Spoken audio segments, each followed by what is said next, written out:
You are viewing this video recorded through a camera, and these are watches. Quite an astute observation, I know, but what is unseen is the price tag. At $10 each, what do these pieces have to offer? Want to save money on your next watch? Don't buy it on e-commerce. Don't search Aliexpress for your next watch. You might ask, what does photography have to do with chronology? Is it the mechanical precision with which the shutters and lens elements are actuated, mirroring the attention and care that goes into a mechanical movement? Is it the craftsmanship, history, legacy, and heritage of the creators and brands which participate in the two categories? Perhaps it is all this and more. To see the elements of photography and chronology coagulate and meld together in perfect harmony is a wonderful thing.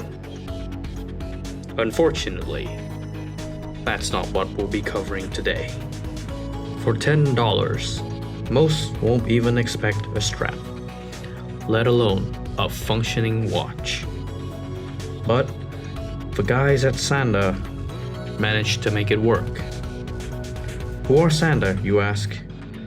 Well, just a storefront on an Asian-based online e-commerce platform. But call them a micro-brand, we shall. Clearly, this is a photography-themed watch. You may have seen this design before on the Tax Lens M, because it probably is. Emulating the style of a camera lens are the concentric rings of different gray and black shades, which, to be honest, look like plastic. Also present are texts evoking that which is written on camera lens, with seemingly random time indicators in red and white text. The hour, minute, and second hands are perhaps quite familiar. The default go-to for so-called minimalist watches on Chinese imports, the type you see often drop-shipped by MVMT, though it is thankfully a good fit for this design. But lacking is the attention to detail and fine build quality, as we are treated to a myriad of issues, such as the inside of the dome having fogging, with mist of dust inside the dial. Certainly, it brings into doubt the water resistance emblazoned on the outer plastic ring. And with the crown often swinging the dial when closing it back in, it's doubtful there was any precision, if any, that went into the makings of this timepiece.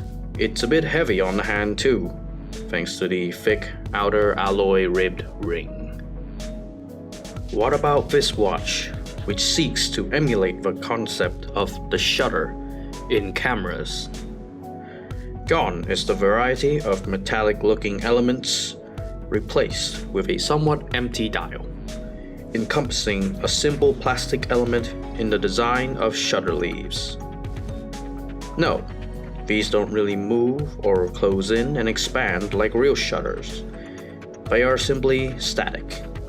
Again, we see signs of dust incursion, fogged domes, and wildly swinging crown adjustments. But hey, if you trust it, there's a whole 30 meters of water resistance. The hands are again a good use of off-the-shelf components, and breaks up the otherwise monotonous watch face. On the hand, it is certainly less cumbersome than the previous piece. Certainly no Bulgari Octo Finissimo Ultra, but not as bulky as a Richard Mille, though the leather strap has a hard time conforming to my wrist. So, if other Chinese timepieces seek to challenge the preconceived notions of quality which come as an unfortunate side effect of being the factory of the world.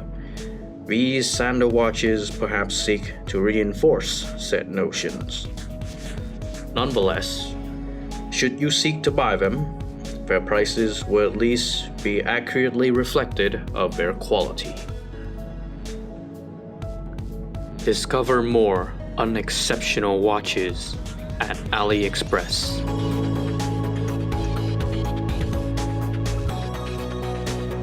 Thank you very much for watching this video. If you enjoyed it, please do consider leaving a like and subscribing to the channel. If there are any other watches you wanted featured, I probably won't be able to afford it.